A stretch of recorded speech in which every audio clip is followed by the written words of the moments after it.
Diz assim a palavra do Senhor: Faço-vos, porém, saber, irmãos, que o evangelho por mim anunciado não é segundo o homem, porque eu não o recebi, nem o aprendi de homem algum, mas mediante revelação de Jesus Cristo. Porque ouvistes qual foi o meu proceder outrora no judaísmo, como sobremaneira perseguia eu a igreja de Deus e a devastava. E na minha nação, quanto ao judaísmo, avantajava-me a muitos da minha idade, sendo extremamente zeloso das tradições de meus pais. Quando, porém, ao que me separou antes de eu nascer e me chamou pela sua graça, aprouve revelar seu Filho em mim, para que eu pregasse entre os gentios. Sem detença, não consultei carne e sangue, nem subi a Jerusalém para os que já eram apóstolos antes de mim, mas parti para as regiões da Arábia e voltei outra vez para Damasco. Decorridos 3 anos, então subi a Jerusalém para avistar-me com Cefas e permaneci com ele 15 dias. E não vi outro dos apóstolos, senão Tiago, o irmão do Senhor. Ora, acerca do que vos escrevo, eis que diante de Deus testifico que não minto. Depois fui para as regiões da Síria e da Sicília, e não era conhecido de vista das igrejas da Judeia, que estavam em Cristo. Ouviam somente dizer: aquele que antes nos perseguia, agora prega a fé, que outrora procurava destruir, e glorificavam a Deus a meu respeito. Vamos orar mais uma vez, pedindo a iluminação do Espírito Santo sobre nossos corações. Senhor, nosso Deus e Pai, te agradecemos pela Tua palavra revelada, Senhor, por esta revelação especial que temos tão livremente em nossas mãos no nosso país. Pai, que a Tua palavra encontre morada em nossas mentes, em nossos corações, e que o Teu Espírito Santo nos ensine e nos ilumine, Pai, para que possamos não somente conhecer, mas obedecer a Tua palavra. Em nome de Cristo Jesus, esteja conosco neste momento. Amém.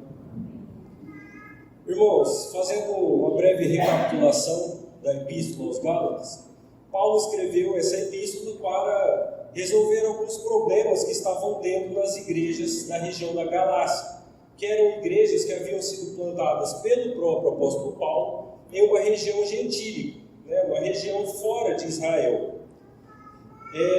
O problema que estava tendo em Gálatas é que alguns mestres, alguns ditos falsos mestres judaizantes, estavam pregando um evangelho diferente daquele que Paulo havia pregado para os Gálatas.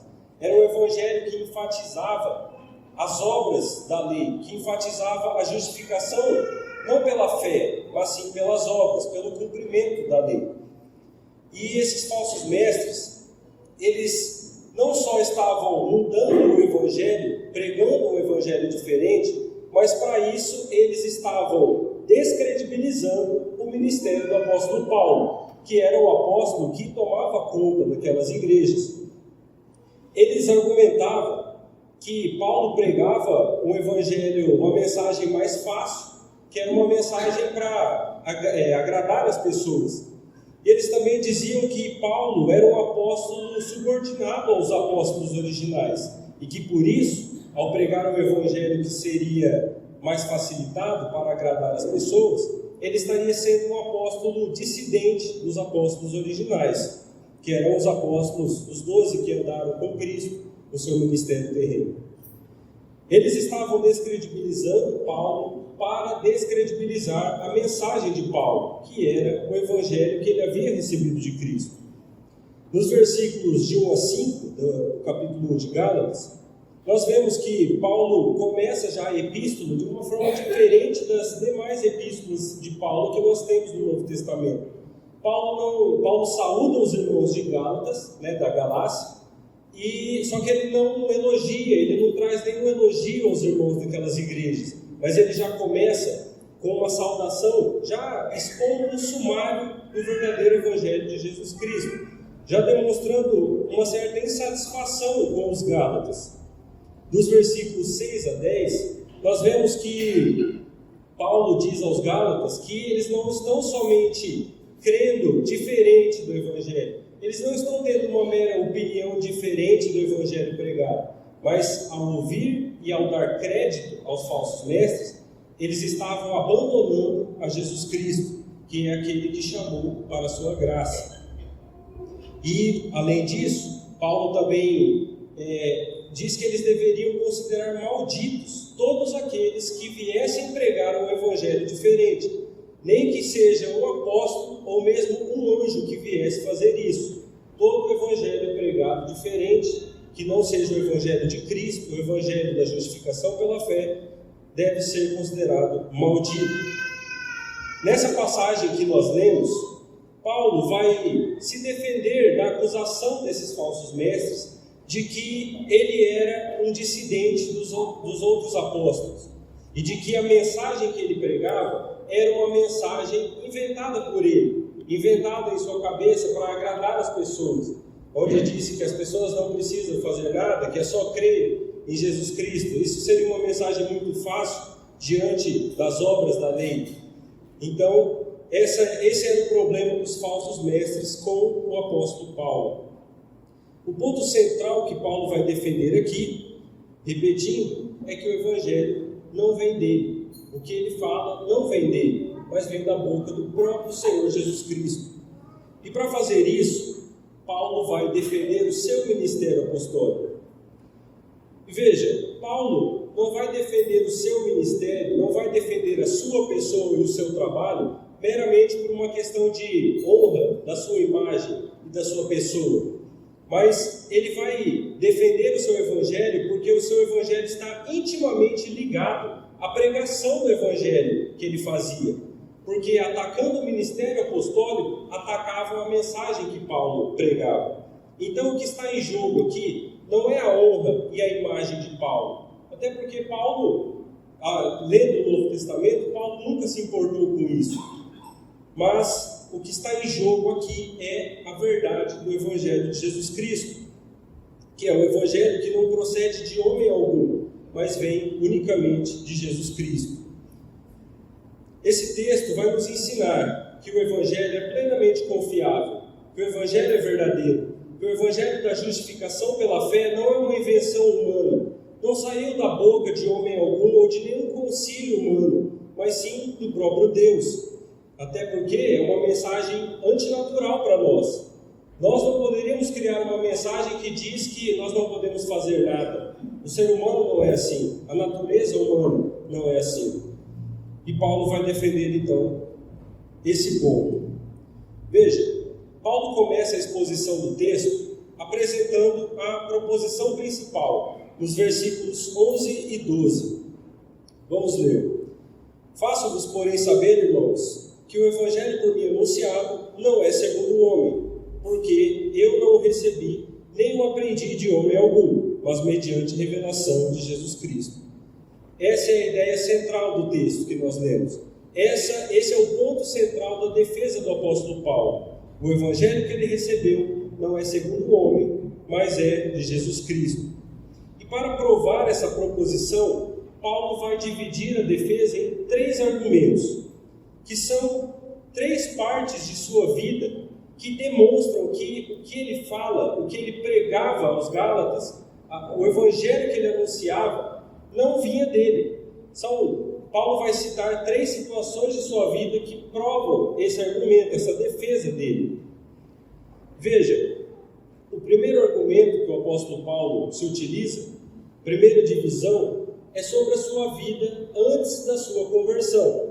Antes de Paulo ser o apóstolo Paulo, inclusive antes conhecido como Saulo, o perseguidor da igreja. Leamos o versículo 13 e 14. Porque ouvistes qual foi o meu proceder outrora no judaísmo, como sobremaneira perseguia eu a igreja de Deus e a devastava. E na minha nação, quanto ao judaísmo, avantajava-me a muitos da minha idade, sendo extremamente zeloso das tradições de meus pais.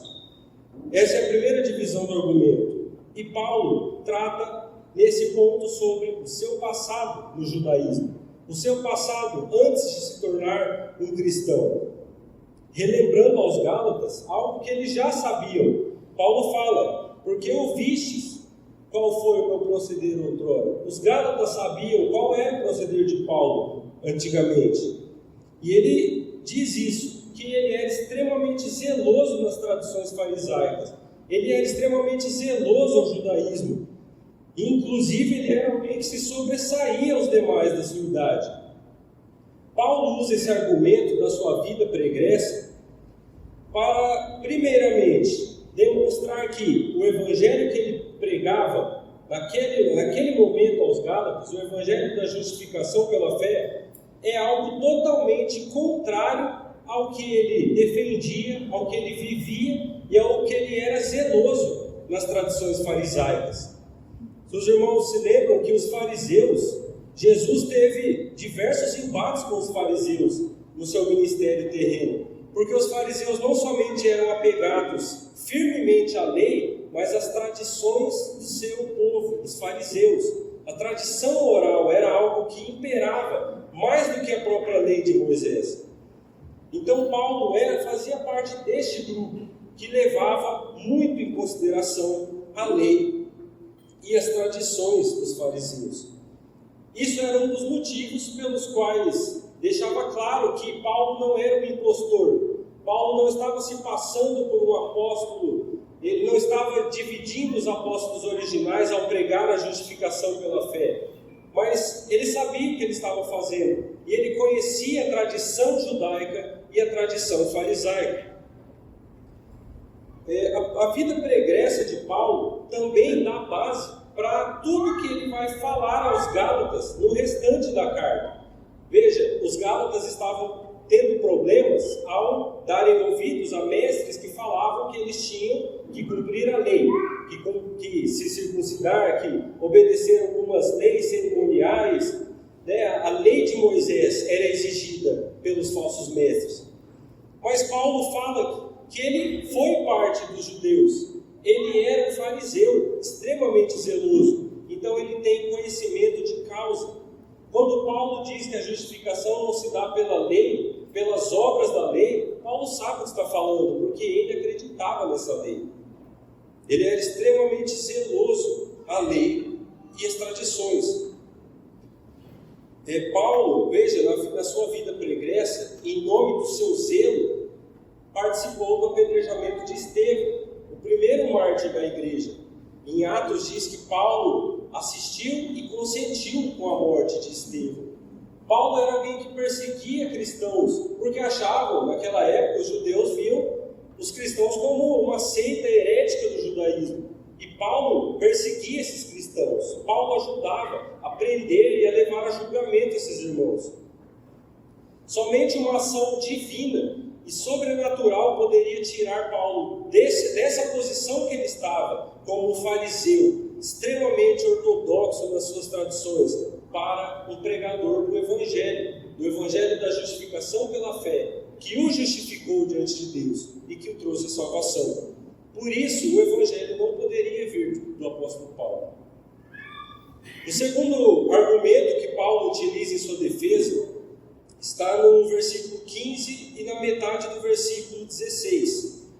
Ele vai falar sobre o chamamento de Deus e a sua vocação em Jesus Cristo. Leiamos os versículos 15 e 16, a parte A. Quando, porém, ao que me separou antes de eu nascer e me chamou pela sua graça, aprouve revelar seu Filho em mim, para que eu o pregasse entre os gentios.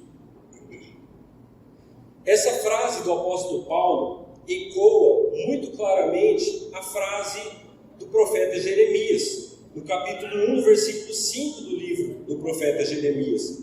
Jeremias escreve: antes que eu te formasse no ventre materno, eu te conheci, e antes que saísses da madre, te consagrei e te constituí profeta às nações. Veja, há uma semelhança muito clara entre o que Jeremias escreveu sobre a sua vocação e o seu chamamento por Deus, e o que o apóstolo Paulo escreve aos Gálatas aqui, sobre o seu chamamento e a sua vocação por Deus. É muito provável que Paulo, de fato, estava lembrando do profeta Jeremias ao escrever essas palavras, porque há uma correlação entre o ministério profético e o ministério apostólico. O ministério profético envolvia dizer a palavra de Deus, dizer a vontade de Deus e interpretar a lei de acordo com a vontade de Deus. O ministério apostólico se tratava em dizer a vontade de Deus, interpretar devidamente as Escrituras e estabelecer os fundamentos da fé. E tanto profetas como apóstolos sofriam e eram escravos de Deus, sofriam pela palavra e pela obra de Deus. Nesses versículos, Paulo deixa claro a soberania de Deus e a graça de Deus em chamar, em eleger e vocacionar os seus servos, desde a eternidade, de acordo com a sua vontade soberana e imutável, sem levar em consideração nenhuma obra, nenhum mérito anterior de quem ele chama, mas unicamente pela boa, perfeita e agradável vontade do Senhor. Veja, olha as expressões usadas aqui pelo apóstolo Paulo. Ele usa a expressão, me separou antes de eu nascer. A expressão, me chamou pela sua graça. E a expressão, aprouve revelar seu filho. A palavra aprouve significa agradar. Agradou a Deus chamar o apóstolo Paulo e revelar o Filho, Jesus Cristo, ao apóstolo Paulo. Paulo sabe que a revelação que ele recebeu vem da soberana graça do Senhor em chamá-lo, em predestiná-lo a esse ofício. Jesus ensinou isso, conforme registrado em João, capítulo 6, o versículo 37. Jesus ensina que todo aquele que o Pai dá a Cristo, todas as pessoas que o Pai elege, que o Pai dá a Cristo, essas pessoas vão a Cristo, imutavelmente, soberanamente e graciosamente. O próprio apóstolo Paulo, ao escrever a Epístola aos Romanos, que é uma epístola que trata, em um de seus capítulos, fortemente sobre a predestinação e a eleição incondicional, Paulo vai dizer no capítulo 9, versículo 16, que não importa quem corre, não importa quem quer, quem faz, quem se esforça, mas importa somente se Deus quiser, de Deus usar a sua misericórdia como bem quiser. Paulo deixa claro aos Gálatas que ele não buscou a revelação de Deus. Paulo não estava se esforçando para ser reconhecido cristão. Paulo não estava se esforçando para crer que Cristo era o Filho de Deus, o Messias. Paulo estava perseguindo a igreja de Cristo e, consequentemente, perseguindo o próprio Cristo. Quando Paulo foi chamado por Deus, Paulo estava indo atrás de cristãos em Damasco para prendê-los, para levá-los a Jerusalém, para eles serem condenados pelo Sinédrio. Paulo não estava se importando em agradar a Jesus e buscar a Deus, ou então buscar o ministério apostólico, um ministério, inclusive, que ele sofreria por isso. Deus foi o único responsável pelo chamado e pela vocação do apóstolo Paulo. Consequentemente, o evangelho que Paulo pregava, que era o mesmo evangelho que os justificou diante de Deus, era o evangelho que veio da boca do próprio Senhor. O terceiro argumento, a terceira divisão dessa defesa de Paulo, diz respeito da desnecessidade de autorização para começar a pregar o Evangelho, para começar o seu ministério apostólico. Vejamos o versículo 16 em diante. 16, a partir da metade do versículo. Sem detença, não consultei carne e sangue, nem subi a Jerusalém para os que já eram apóstolos antes de mim, mas parti para as regiões da Arábia e voltei outra vez para Damasco. Decorridos 3 anos, então subi a Jerusalém para avistar-me com Cefas, e permaneci com ele 15 dias, e não vi outro dos apóstolos senão Tiago, o irmão do Senhor. Ora, acerca do que vos escrevo, eis que diante de Deus testifico que não minto. Depois fui para as regiões da Síria e da Sicília, e não era conhecido de vista das igrejas da Judeia, que estavam em Cristo. Ouviam somente dizer, aquele que antes nos perseguia, agora prega a fé, que outrora procurava destruir, e glorificavam a Deus a meu respeito. Nesses últimos versículos da perícope que nós estamos estudando, Paulo vai dizer como que se deu o início do seu ministério apostólico e da sua pregação do Evangelho. Paulo diz que, a partir do momento que Deus o chamou e o revelou seu Filho, Paulo partiu sem detença, ou seja, imediatamente, e sem consultar carne ou sangue, sem consultar ninguém. Paulo não pediu autorização, Paulo não precisou passar por um seminário, por um estudo com os outros apóstolos ou por alguém. Paulo partiu sem detença, sem consultar carne e sangue, partiu para a Arábia e depois para Damasco, e provavelmente já pregando o Evangelho. Ao dizer que ele não consultou ninguém, veja que Paulo se utiliza de uma expressão, carne e sangue. Ele não precisou consultar carne e sangue. Isso denota, isso dá foco ao fato de que testemunhos humanos são desnecessários diante da grandiosidade do Evangelho de Cristo. Do poder de Deus para a salvação não depende do testemunho de uma igreja, de um concílio, de homens. Depende da autoridade que o próprio Senhor confere a essa mensagem. E o apóstolo Paulo sabia disso. Ele foi vocacionado para algo maior do que ele, maior do que os outros apóstolos, maior do que qualquer pessoa, algo que veio da boca do Senhor. Paulo afirma que ele foi para Jerusalém se encontrar com os apóstolos apenas 3 anos depois do início do seu ministério, onde ele permaneceu lá 15 dias com o apóstolo Pedro, que é chamado Cefas em aramaico. E depois acabou se encontrando com Tiago, alguns apóstolos, e depois partiu para as regiões da Síria e Sicília. O ponto que Paulo estabelece aqui é que ele não precisou estar subordinado aos outros apóstolos. Ele não precisou passar por uma escola, passar pela autorização, pela sabatina dos apóstolos, mas sim, provavelmente ele foi para Jerusalém, conversou com Pedro. Claro, Pedro tinha muitas informações a respeito do Senhor Jesus. Pedro acompanhou o Senhor Jesus desde o início do seu ministério, praticamente.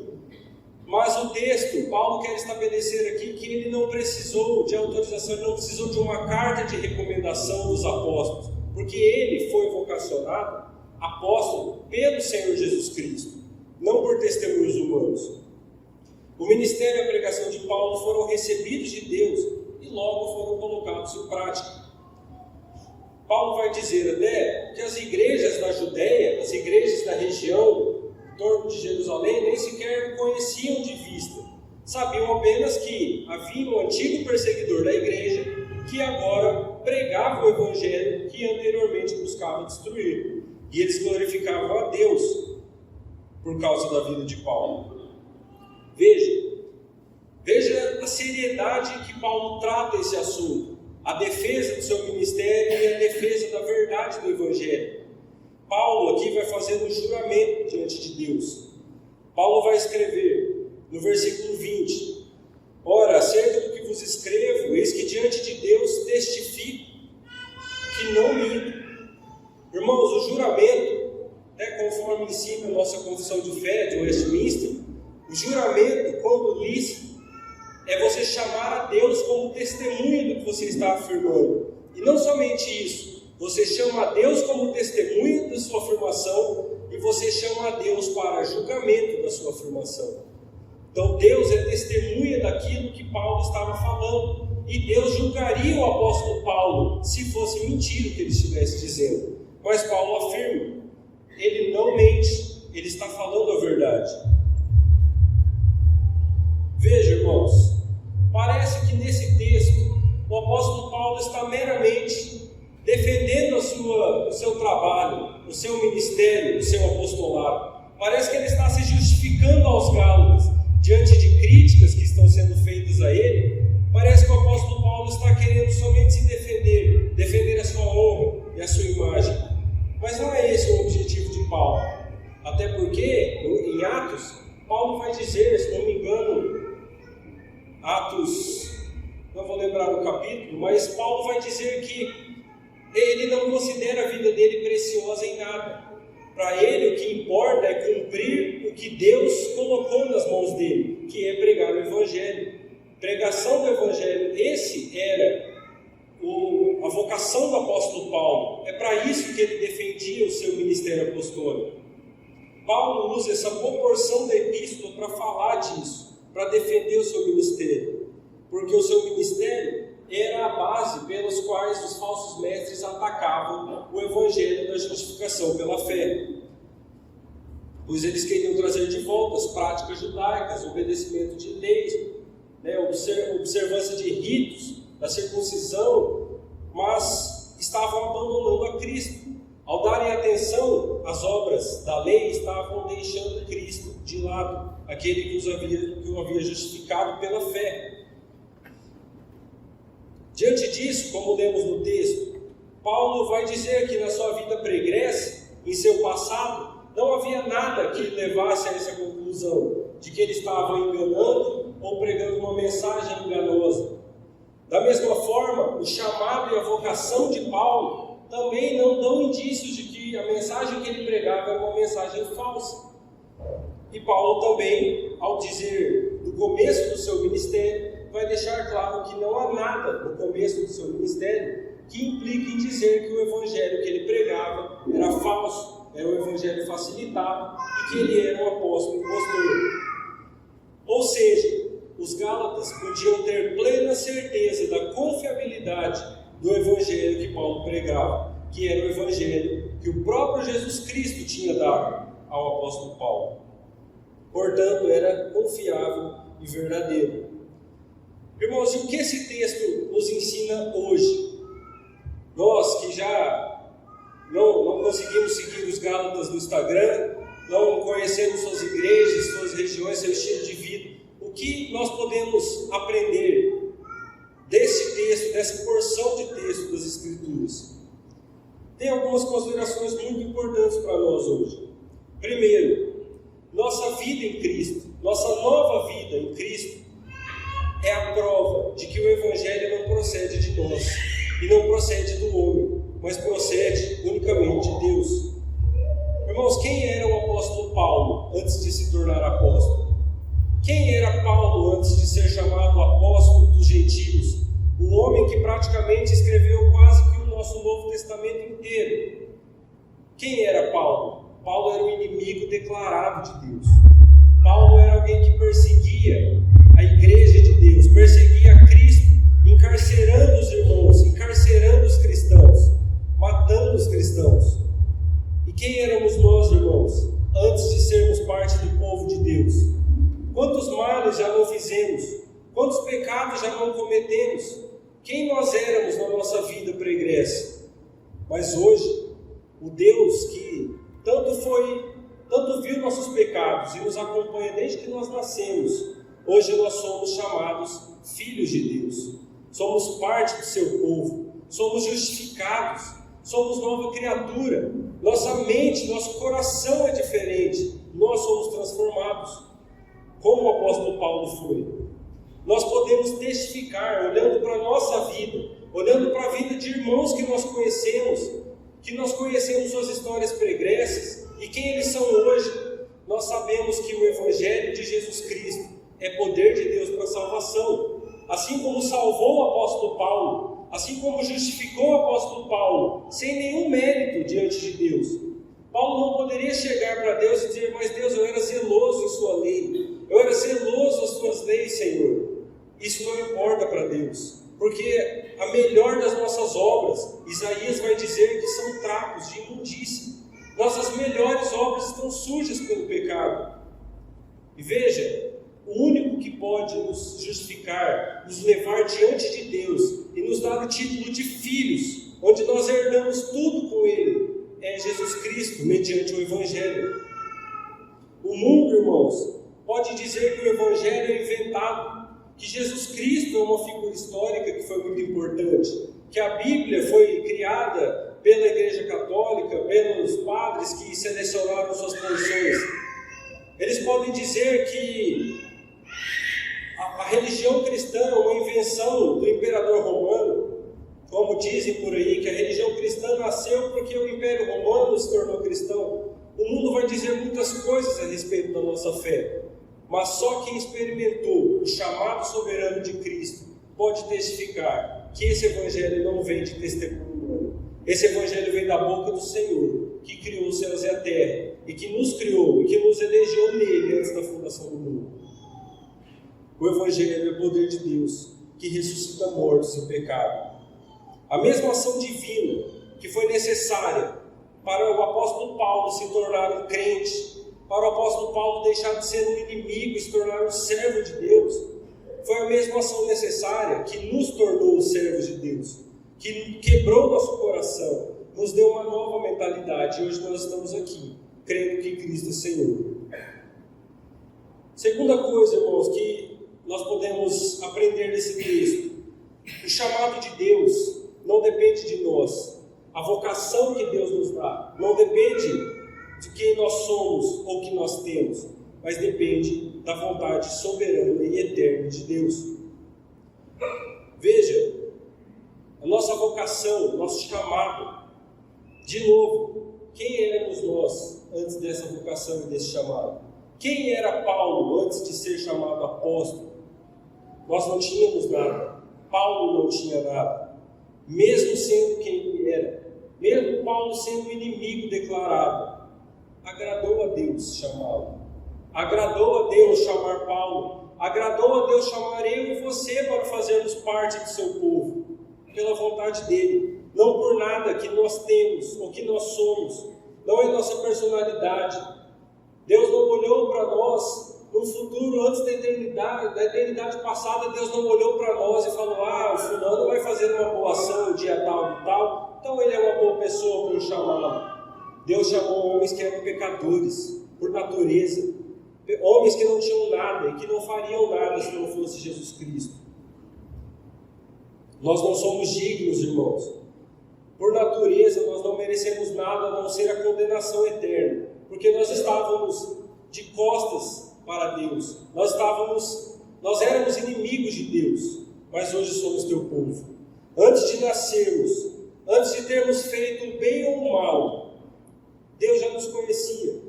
Deus já nos conhecia do ventre das nossas mães e nos elegeu na eternidade passada para sermos parte do seu povo.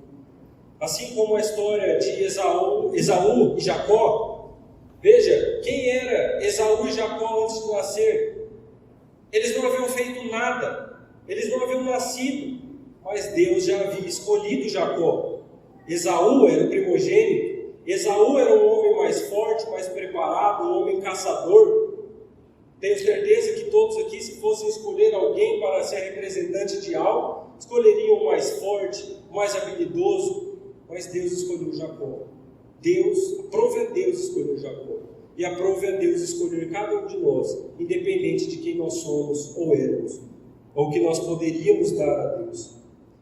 Irmãos, igreja, povo de Deus, não é lugar de gente soberba, não é lugar de gente que se acha melhor ou maior do que os outros, não é lugar de gente que se acha mais bem preparado, mais santo, mais habilidoso.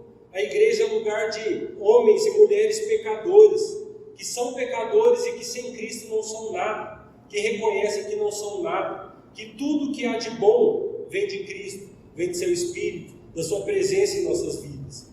Nós devemos ser servos humildes, reconhecendo a nossa pequenez diante de Deus, assim como Paulo falava do seu passado, e isso causava a Paulo vergonha, mas Paulo sabia que em Cristo ele era uma nova criatura, e assim somos nós. Não somos nada fora de Cristo. Por último, o Evangelho, a pregação do Evangelho, não depende, não procede de nenhuma autorização humana, de nenhum testemunho humano, mas unicamente de Deus.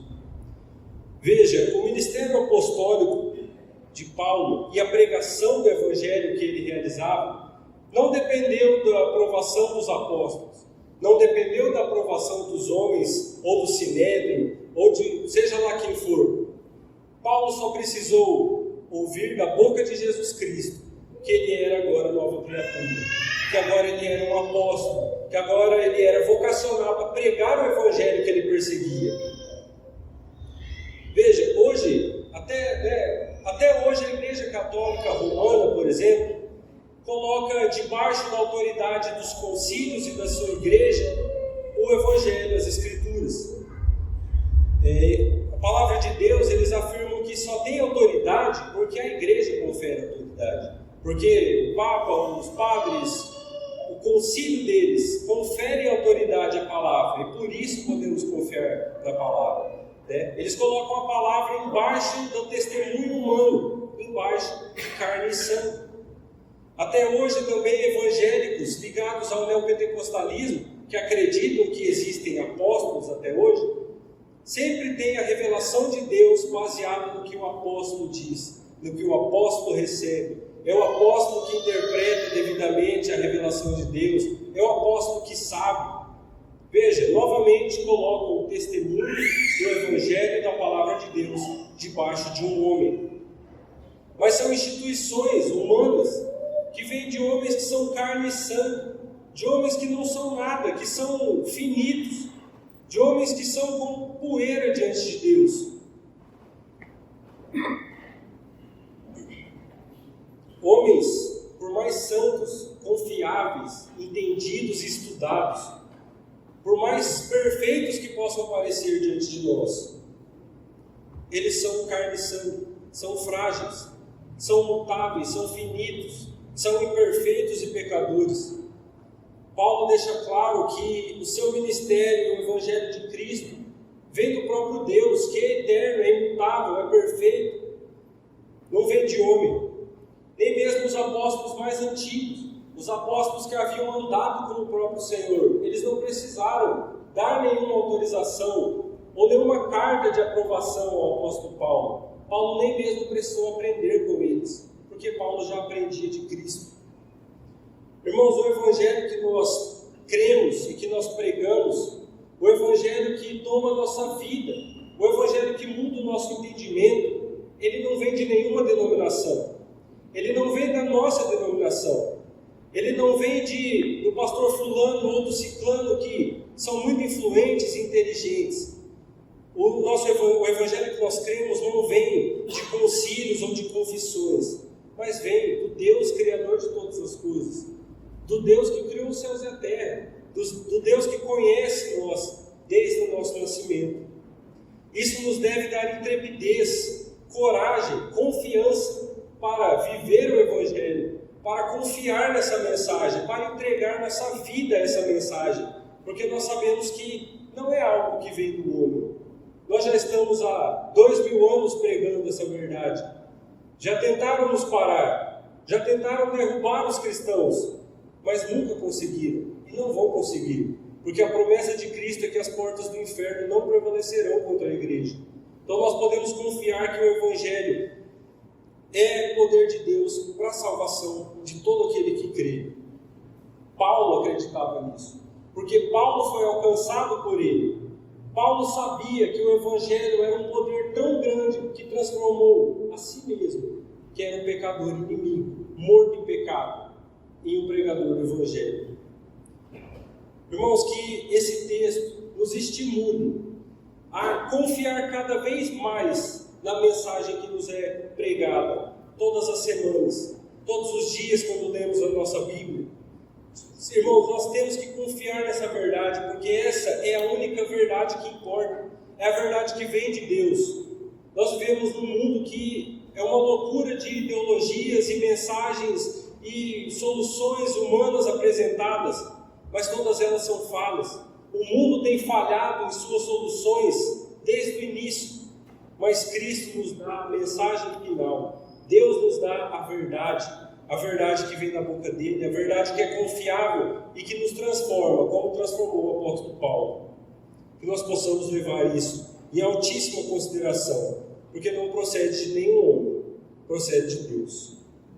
Amém. Irmãos, vamos. Ei pessoal, quer continuar assistindo os nossos vídeos? Clique aqui e você vai ter acesso em outros vídeos. Mas também se inscreva no nosso canal, tá bom? Acione o sininho e compartilhe com outras pessoas.